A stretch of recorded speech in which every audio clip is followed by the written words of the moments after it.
नवंबर की एक सर्द रात में 11 बजे दरवाजे पर दस्तक हुई। मास्टर अकबर अली ने जाकर दरवाज़ा खोला तो नकाबपोश लड़की दरवाजे से अंदर गैराज में आ खड़ी हुई। बोली, सर 500 रुपये मिल जाएंगे। मास्टर साहब ने पूछा, आप हैं कौन, बताएं तो सही। इस लड़की ने चेहरे से नकाब हटाया और बोली, मैं आपकी शागिर्द आसिया रहमत हूँ। बच्चे सुबह से भूखे हैं। छोटा बच्चा तो भूख से निढाल हो चुका है, रो रहा है कि दूध पीना है। मास्टर साहब ने इसे 1000 देना चाहा, मगर इसने 500 रुपये ही लिए और चली गई। अड्डे पर जाकर 1 किलो दूध लिया, होटल से दाल की 1 प्लेट और 10 रोटियां लेकर घर आ गई। आसिया रहमत एक ऐसी लड़की थी जो सुबह दोपहर और शाम में सूट बदल कर पहना करती थी। सोने का चम्मच मुंह में लेकर पैदा हुई। बाप मंडी में गले का ताजिर था। शादी भी चचा के घर हमपल्ला घराने में हुई। 10 साल गुजर गए, मगर लाख कोशिश, तावीज़, दम, दवाइयों के बाद भी औलाद ना हो सकी।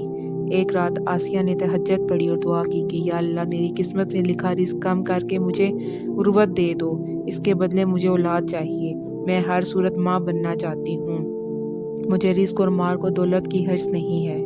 अगली सुबह खामन को दिल का दौरा पड़ा और दुकान पर वफात हो गई। सारा कारोबार 3 भाइयों ने समेट कर बेवा को ये कह दिया कि वो मकरूज था।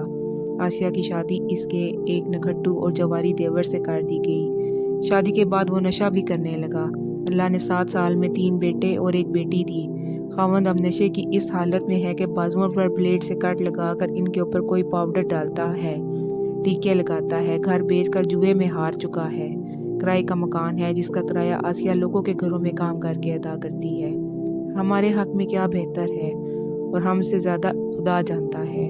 जब हम तकदीर को बदल देने की दुआ करते हैं तो वो दुआ अगर कबूल हो जाए तो हालात आसिया जैसे भी हो सकते हैं। एक नेमत से महरूमी न जाने कितनी महरूमियों और आजमाइशों से हमें बचा रही होती, और इसके एक चीज़ के हसूल में अपना सब कुछ दांव पर लगाकर खुदा के लिखे को बदलने का इससे ही सवाल कर रहे होते हैं। एक स्पेशल बच्चे की माँ चाहती थी कि इसका बच्चा ठीक हो जाए या मर जाए। इसने खुदा से ये दिन रात ये दुआ करना शुरू कर दी। बच्चा वफात पा गया। खावंद ने दूसरी शादी करके इसे तलाक दे दी कि इससे अगला बच्चा भी माजूर ही होगा। जब तक वो बच्चा जिंदा था, इसका खावंद बीवी से ऐसे मोहब्बत करता था जैसे मोहब्बत की दास्तानों में मजनू और रांझे का किरदार हो। जिस बच्चे को वो आजमाइश समझती थी, इसने ही तो एक बड़ी आजमाइश रोक रखी थी। कभी भी आजमाइश या मुश्किल मुंह से ना मांगे। एक ख़ास नेमत के लिए मैसर नेमतों के छीन जाने की दुआ ना करें। आप वो नहीं जानते जिसे वो ज़ात जानती है, जो ये सब कुछ कंट्रोल कर रही है, और इसकी कुदरत का एक ख़ास निज़ाम है जिसे गौर व फिक्र करने वाले बखूबी समझ सकते हैं।